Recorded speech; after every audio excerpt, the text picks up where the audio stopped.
تعالى اقولك في فيديو النهارده ازاي تحوشي وازاي يبقى معاكي فلوس وازاي تبقي ست بيت شاطره هنا في الفيديو ده. قبل اي حاجه يلا نصلي على الرسول. اللهم صل وسلم وبارك عليك يا حبيبي يا شفيعي يا رسول الله. وتعالوا نبدا الفيديو بتاعنا النهارده ازاي امشي بيتي وازاي يبقى معايا فلوس وازاي يبقى معايا ذهب. دي قناتي، قناه ام يوسف، قناه كلها توفير وتحويش وازاي احوش وازاي ادبر في القناه دي. يلا نبدا ونقول بسم الله. السلام عليكم ورحمة الله وبركاته. عاملين ايه؟ يا رب كلكم تكونوا بخير. النهاردة فيديو جديد، فيديو مهم جدا جدا جدا، بنود بمشي عليها عشان احوش ويبقى معايا فلوس ويبقى معايا سبيكة ذهب ويبقى معايا خاتم في ايديا او دبلة في ايديا او غويشة بلبسها. طيب هل الحاجات دي يا ام يوسف جت بالسهل؟ لا، الحاجات دي ما بتجيش بالسهل. طب ازاي بتيجي وازاي نحوش؟ ده انا ست مسرفة ببعتر فلوسي، ده انا ست بايظة وبضيع فلوسي، ده انا مش بعرف احوش. تعالى اقولك تعملي ايه، خطوات وبنود هتمشي عليها هتعرفي تحوشي ويبقى معاكي فلوس وربنا يعني بصي يفتح بيبان الرزق في وشك. لان انتي لو بتبعتري وبتبهدلي ومش بتعرفي تحوشي ربنا بيقفل بيبانه في وشك لو انتي ست مبذرة. فتعالى اقولك تعملي ايه بخطوات تمشي عليها بسيطة جدا وسهلة جدا وفي نفس الوقت تخليكي ست بيت شاطرة ومدقدقة كده. طيب اعمل ايه؟ بصوا، اول حاجة كده خالص حطي هدف قدامك. يبقى اول حاجة لازم تعمليها الهدف. يعني ايه يا ام يوسف الهدف؟ يعني انا دلوقتي عايزة هدفي، عايزة اجيب خاتم ذهب البسه في ايديا اهو.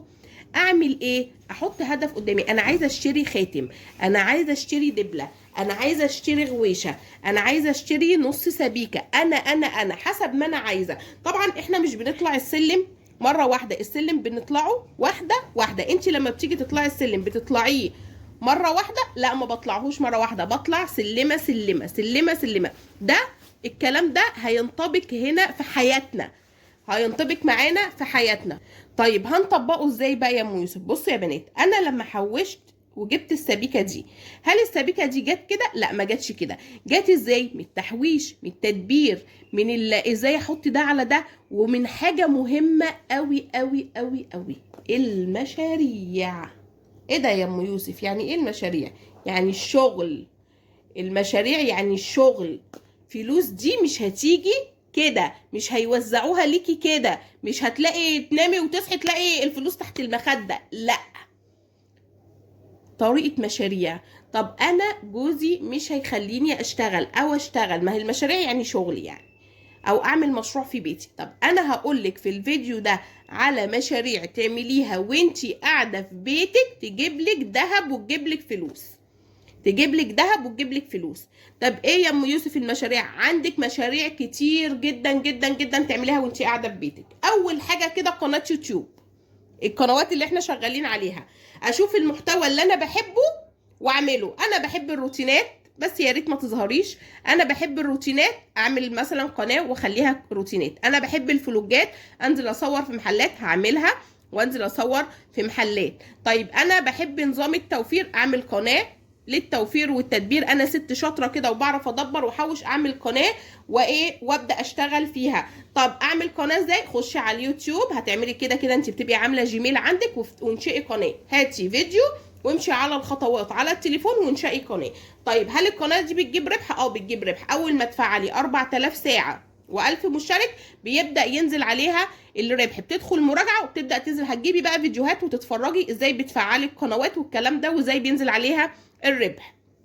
طيب يبقى اول حاجه كده قناه، اول حاجه في المشاريع اللي بتتعمل في بيتك ايه؟ ها، قناه يوتيوب، قناه يوتيوب. طب والله انا مش عارفه اعمل صفحه فيسبوك، دي او دي حسب ما انت عايزه. طيب ادي كده مشروع، اول مشروع في بيتك. طب انا ما بحبش وجوزي مش راضي التصوير ومش راضي ان انا انزل اطلع صوتي وان انا ما ينفعش ان انا اظهر ولا الكلام دوت. انا ما بقولكيش اظهري، انا ما بقولش اظهري، انا جوزي رافض قنوات والكلام ده، ما تعمليش قناه. عندك المشروع التاني التجاره. يعني ايه يا ام يوسف التجاره؟ يعني ان انا اجيب شويه حاجات وابدا اتاجر فيهم. والله احنا داخل علينا الموسم بتاع رمضان اهو، عايزه تجيبي ادوات منزليه هاتي، عايزه تجيبي شويه مكياجات وبرفانات هاتي، عايزه تجيبي طرح وطقمه داخليه هاتي، عايزه تجيبي لبس اطفالي اللي هو دخلة الشتاء والاعياد وكل ده موسم داخل عليكي، هاتي. عايزه تجيبي شويه ملايات اتاجر فيهم اهو. يبقى انت تجري في البيت وانت قاعده في مكانك. اعمل صفحه على الفيسبوك واحط عليها المنتجات بتاعتي، واحط رقم التليفون للتواصل على الواتس، وابدا ان انا اشتغل، ابدا ان انا اوزع البضاعه بتاعتي، ابدا ان انا اوري حبايبي وجيراني واصحابي واخواتي وجارتي، وجارتي توري لاخواتها والكلام ده. اعمل جروب على الواتس، اعمل جروب على الفيس، اعمل صفحه قصدي على الفيس، حسب ما انت عايزه تقدري تسوقي مشروعك. طيب ادي تاني حاجه، مشروع من البيت، ان انت تتاجري في البيت. طيب والله انا مش مقدره وما معيش راس مال، اعمل صفحه على الفيسبوك مثلا، او اعمل صفحه، او ان انا اقول اللي هو الاكل البيتي، اعمل اكل بيتي افرز وابيع الحاجات المتفرزه. ناس كتير جدا جدا جدا بتعمل مشاريع، ناس بتعمل فطير مشلتت وبتبيعه، وناس بتعمل القرص وبتبيعها. لو انت شاطره، شوفي انت شاطره في ايه واعملي المشروع بتاعك في الحاجه اللي انت بتحبيها وان انت تبقي ناجحه فيها. ومش من اول ما انت تعملي المشروع تبقي انت مستنيه النجاح، لا، النجاح ده برضو ما بيجيش من اول مره، النجاح بيجي بعد مره وتقعي، ممكن توصلي وتقعي، ممكن مثلا تطلعي درجه وتقعي، عادي، اقعي وقومي كملي، ما تستسلميش، ما تستسلميش. طيب ادي تاني حاجه التجاره. تالت حاجه، انا معايا شهاده حلوه، انا معايا شهادتي حلوه، معايا بكالوريوس، معايا تربيه، معايا وانا شاطره في التدريس، اعمل دروس في البيت، اقول لجيراني، اقول لاصحابي، اخد المناهج ادرسها، اخد المناهج ايه، اقعد كده مع نفسي كده ادرسها وايه وابدا. طب انا ما بعرفش يا بنات مثلا، تقولي انا ما بعرفش اشرح ولا كده، ابداي بالتاسيس، الف ب، تاسسي الاطفال الصغيرين، وتبداي مشروعك وانت برضو قاعده في بيتك، ان انت تبقي التدريس، انت تبقي مدرسه. طيب ادي تالت مشروع. طب رابع مشروع الايه، الخياطه. لو انت بتعرفي تخيطي، بعرف اخيط مثلا يا ام يوسف، اعمل ايه، اشتري مكنه حتى بالتقسيط واحطها في البيت، افصل ملايات واقول لجيراني واصحابي، واعمل صفحه تفصيل ملايات، تخيطي بنطلون حسب ما انت. فتجيبي المكنه بتاعه الخياطه وتخيطي في بيتك بقى، تخيطي ملايات، تخيطي ده دلوقتي عشان تروحي يعني تخيطي لو البنطلون اتقطع ب20 جنيه ولو حته بسيطه جدا، وتشتغلي وانتي قاعده في بيتك. فهل الفلوس ما بتيجي سهله؟ لا، ما بتجيش. طيب انا يا موسف مش عايزه اشتغل خالص، انا عندي ولاد صغيرين ومش عايزه اشتغل. هقول لك بقى احنا جبنا دهبنا ده ازاي. هقول لك، بصوا، انا كان جوزي كان بيديني مصروف قليل، مصروف قليل جدا، كنت باخده وامشي بيه وادبر بيتي، وكان داخل جمعيه ب2500 في الشهر، وكان قبضناها، جبت الغويشه والخواتم والدبل نفس الكلام. طيب بتاثر على ايه؟ بتاثر على المصروف.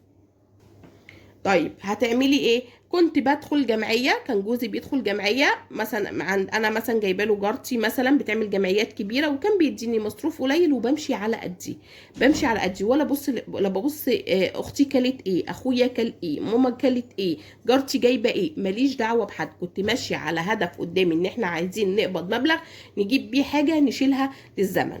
فعشان كده بقول لك حطي هدف قدامك. طب والله بقى انا اشتغلت وعرفت امسك قرش، ادخل بيه جمعيه، ادخل بيه جمعيه. طب انا ما بحبش ادخل جمعيات، اعمل ايه؟ اسيبهم كل شهر واحطهم في البيت مره على مره. بتجيبي سبيكه ذهب ب 3300 جنيه، هتجيبي تخشي جمعيه وتجيبي غويشه، تجيبي لك دبله، تجيبي لك سلسله جرام ونص او 2 جرام، وابدا احوش في ذهب. عرفتوا؟ فعشان كده انا بقول لكم احنا جبنا ذهبنا ازاي. وكمان يا جماعه انا قلت لكم ان ده بنشتغل، عايزه تفتحي قناه يوتيوب افتحي، عايزه تجيبي شويه حاجات وتبيعيها تجيبيها وتبيعيها، عايزه تشتغلي مدرسه تشتغلي مدرسه، تشتغلي خياطه تشتغلي خياطه، عايزه تعملي تفريزات في البيت واكل اللي هو بيتباع الاونلاين، تعملي صفحه، حسب ما انت عايزه، حسب ما انت عايزه. الست لازم تبقى شاطره، لازم تبقى جنب جوزها بعيالها، لازم تكون تعرف تدبر وتعرف تحوش وتعرف توقف البيت ده على رجل. ما هو البيت لو فضل، يعني هقول لكم هفهمها لكم ازاي، لو انت ست زي ما بيقولوا كده ما عندكيش هدف في حياتك وعايشه عشان تاكلي وتشربي وتنامي بس، يبقى ده البيت ده مش هيبقى اعلى، مش هيعلى معاكي. خليكي انت ست بيت شاطره، حتى لو انت مش بتشتغلي وجوزك يعني ربنا يبارك لك فيه ومكفي البيت ومش محتاجه شغل، احافظ على فلوسه، احافظ على فلوسه، احافظ ان انا لو اليوم القرش الاسود بينفع في الايه، القرش الابيض بينفع في اليوم الاسود. يعني انا لو هو بيبعتر وانا لميت من وراه كده وحوشت، لما يجي يقع او لا قدر الله حصل حاجه، او لا قدر الله عيل تعب، او لا قدر الله انا جرالي حاجه، جوزك جراله حاجه، نلاقي قرش نستند عليه. عايزه تجيبي السبايك دي زي كروت الفكه، انت اتزنقتي في 1000 في 2000 في 3، في كمان ربع جرام اجيبها واتزنقتي، يبقى افكها بدل ما افك غويشه، بدل ما افك دبله، بدل ما افك خاتم. دي اسمها بتاعه الزنقات، بتاعه ايه، الفكه زي ما بيقولوا كده. يا رب تكوني استفدتي من الفيديو، ولو بحاجه بسيطه جدا حطي لايك للفيديو واشتركي في القناه لو حبيتي قناتي، واسيبكم في رعايه الله في فيديوهات تانية كتير قوي. هنبدا نعمل تقسيمات شهر واحد بتاعه السنه الجديده ان شاء الله، عشان تبداي تحوشي وتدبري وتبقي ست بيت شاطره. اسيبكم في رعايه الله، مع الف سلامه.